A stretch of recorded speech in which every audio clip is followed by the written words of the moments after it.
Welcome back to my channel. It's Brittany from the Empurrium. Today I'm going to show you how to make a refillable catnip mat. So it's just a lightly padded cotton woven project, and it has a Velcro opening so that you can put catnip in if you do or you don't want to, or if you wanted to make these, you could tell your customers that the catnip is optional. They can refill it as they want to. So I quilted mine just a teeny bit with some lines because there is a layer of polyester batting in it. I started out with a 16.5 by 16.5 inch square. You can do whatever size you want. There is no set size. It is completely up to you. So yeah, basic project. You just need cotton woven. You can do the same print on both sides. You could do a print on one side, a solid on the other. You could do two solids, two prints. It is up to you. And then the hook and loop tape. Velcro is trademarked. I just used a 4-inch section of it, and then I put a woven label with my business name on it. So real simple. You could do like a fancier design in quilting. You could not quilt it. It's a fun project, and it leaves room to customize. So yeah. Anyways, hope you enjoy the video. Let me know if you're gonna make it. I used to make these all the time back when I just did pet stuff mostly. So yep, enjoy. Okay, I'm going to show you how to cut out the refillable catnip mat. It's pretty simple. You're going to need, if you want to do like a solid back and a print front, you'll need a print and a solid. You can use the same print for both sides. You can use a solid for both. It is completely up to you. You need a strip of hook and loop tape, also known as Velcro. I have a 4-inch strip. And then you'll need some polyester batting. I think I got this from my grandma's stash, so I've had this a while.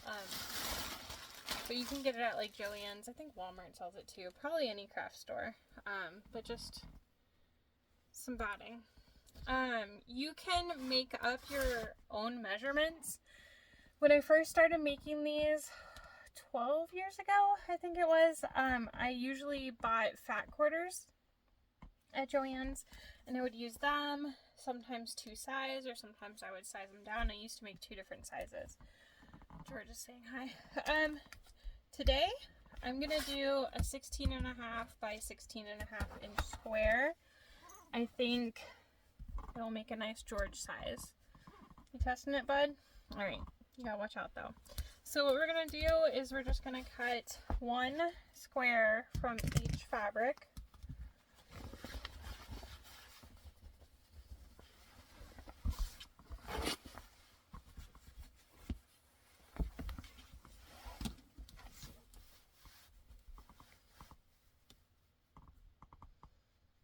And definitely watch for cattails. Okay, good. He went.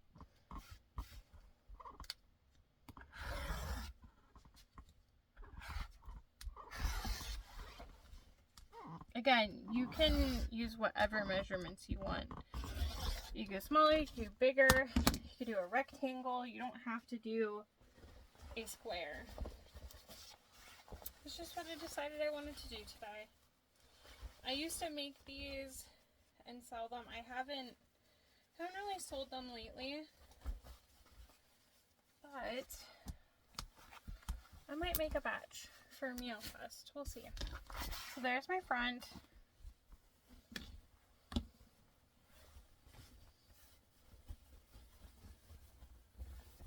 Or top, whatever you want to refer to it as.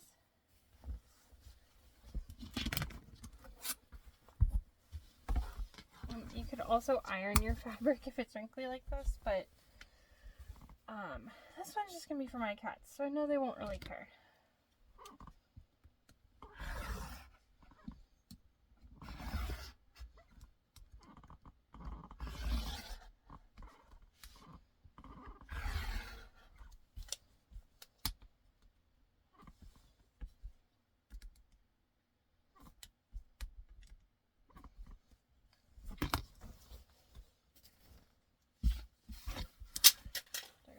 battery cutter. At least it was closed. Alright, so there's the back. For the batting, I'm going to cut it a little bit bigger. Just so when I do a little bit of quilting on it, it won't shrink.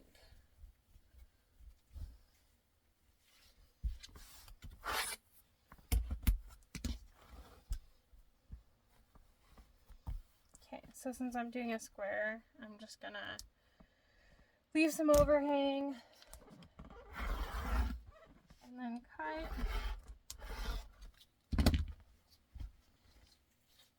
And then there are our pieces. So basically, these are our layers. Your top, your bottom, with your batting in the middle. And then we'll have our Velcro. So next thing we're going to do is we're going to go to the sewing machine. This is the table. Alright, so to sew, again, we have our Velcro hook and loop tape. We have our top, our batting, and our back.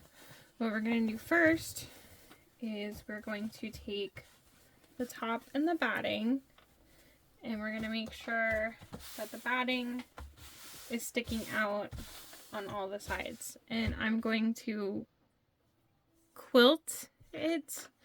I usually just kind of do some lines. I might kind of go in and out of the design. You could do whatever you wanted, or whatever you want. I was just talking to my friend. She does really cute, like, floral quilting. And I was like, oh my gosh, you can make the cutest one. Okay, let's see. Seriously, you can do it however you want. And I forgot to thread my needle, so 1 second. Okay. So much easier to sew when you have thread. Anyways, let's see here. So, like I said, I'm just gonna... I was thinking about going in and out, but I think I'm gonna just do some diagonals.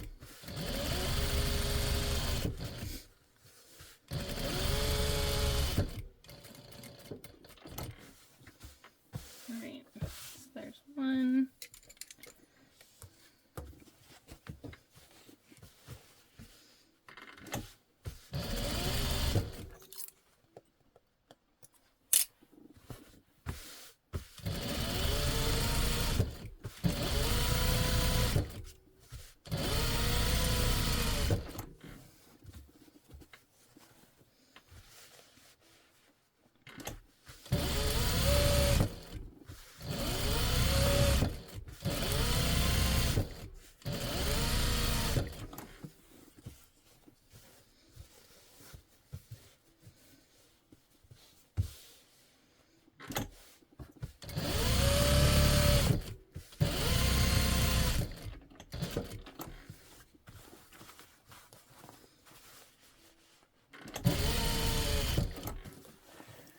I'm gonna go on the other side.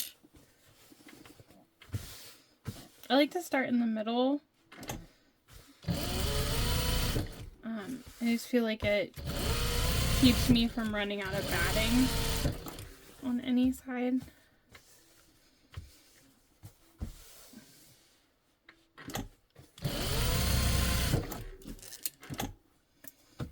So cute. So just got some lines, quilted a little. You could go through and do the other way too, but I really like it like this. I think this looks so cute. Okay, and then you can trim down the batting on the edges, but what I'm gonna do first is I'm just gonna baste it down completely on the edges.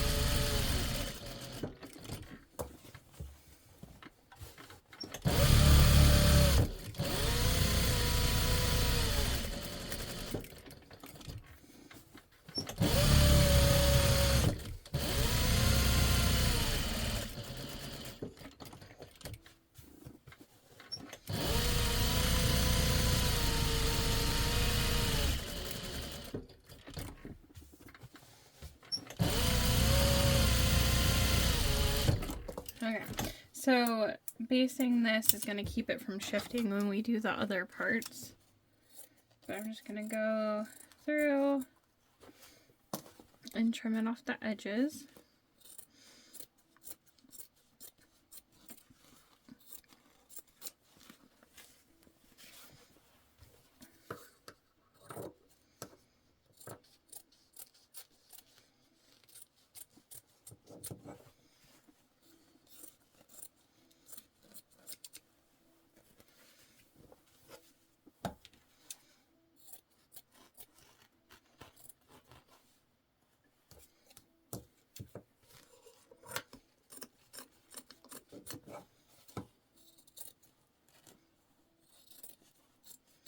Dotting is such a funny thing to work with.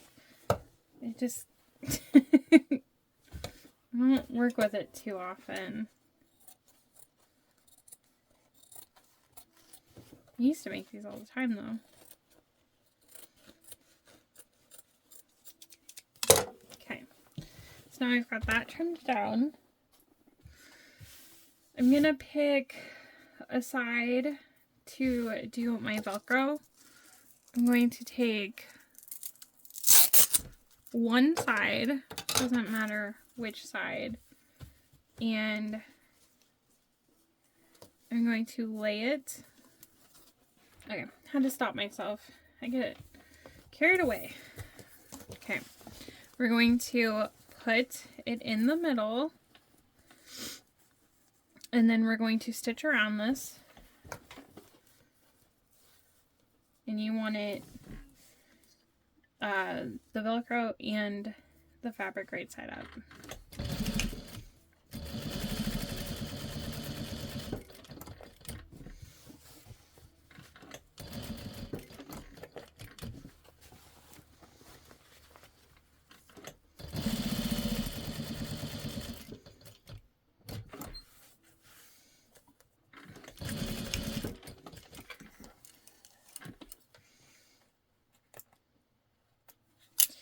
And then we're going to take the other side of the Velcro, and what we're going to do is we're going to do the same thing.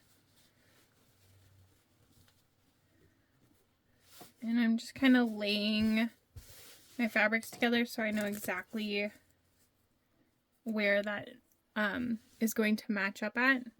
If you have two prints, like, so if your bottom has a right and a wrong side, you want to make sure that this is right side and right side again. So I'm going to move this over and stitch it on just like we did the other piece.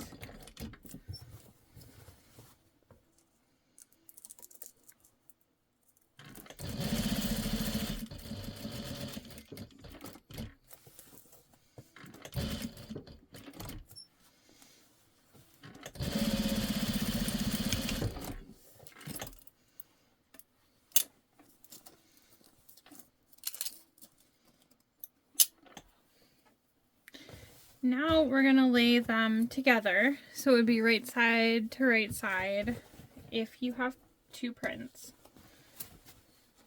or fabrics that have right and wrong sides.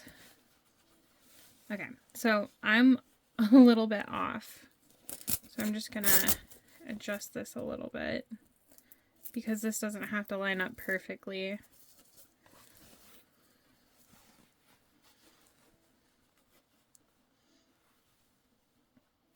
I think that my fabrics shifted a little bit.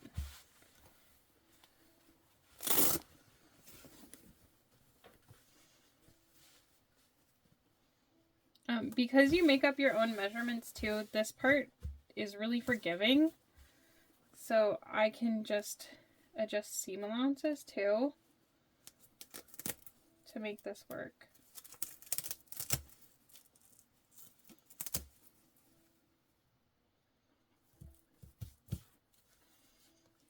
Yeah, I don't know what happened. It shifted.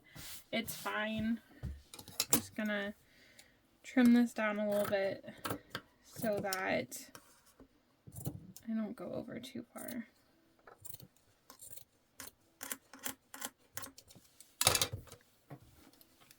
I love making stuff like this where you can adjust it.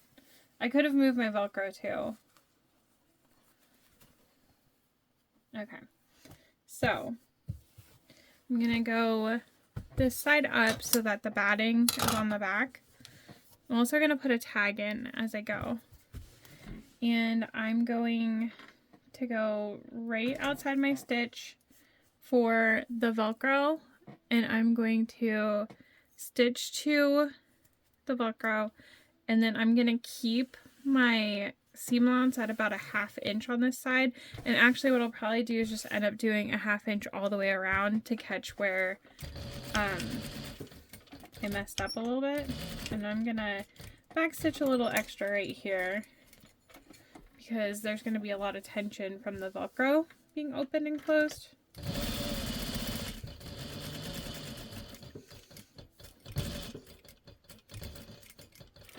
And you can really tell right here that my seam allowance was off. That's okay.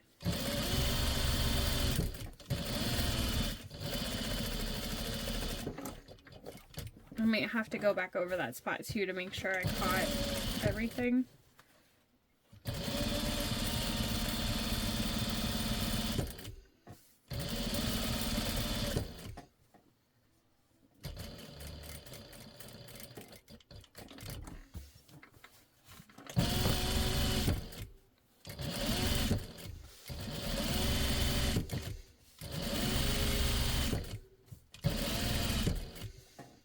So I guess I would suggest marking your centers when you do the zipper. Okay, so I'm going to put my tag in here. Let's see. I want to make sure it still shows because of the 1/2 inch-ish. It's actually about 3/4 of an inch. Okay, same thing. We're going straight to the Velcro, back stitching. And then what I'm going to do is I'm going to flip this over, make sure I caught this side everywhere, and I did. We're good there. But, oh, you know what? I think this is okay. There is a spot where I got pretty close, so I'm just going to do a quick line of stitching again, just to make sure nothing rips. There's nothing wrong with doing that. Okay, so now I'm going to trim down my seam allowance. And I'm going to angle the corner. And then when I get to the spot with the Velcro, I'm just going to trim in there. And then same thing here.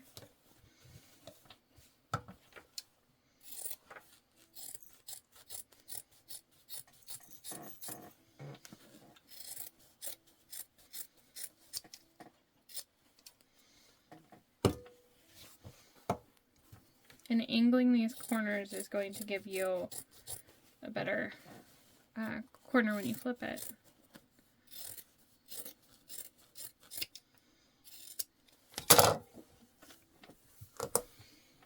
Okay, so now you're going to open the Velcro and turn it right side out.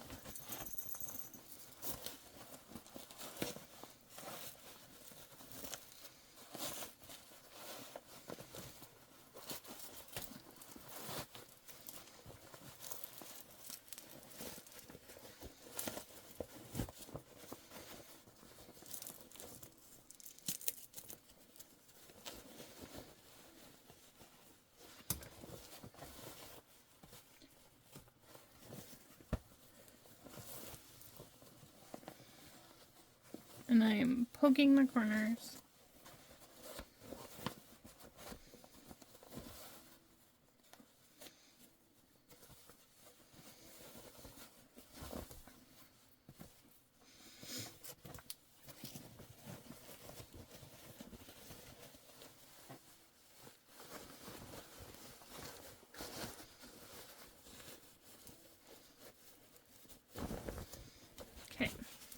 Once you have all of your corners poked out, you just fold the Velcro in right here, and there's your opening.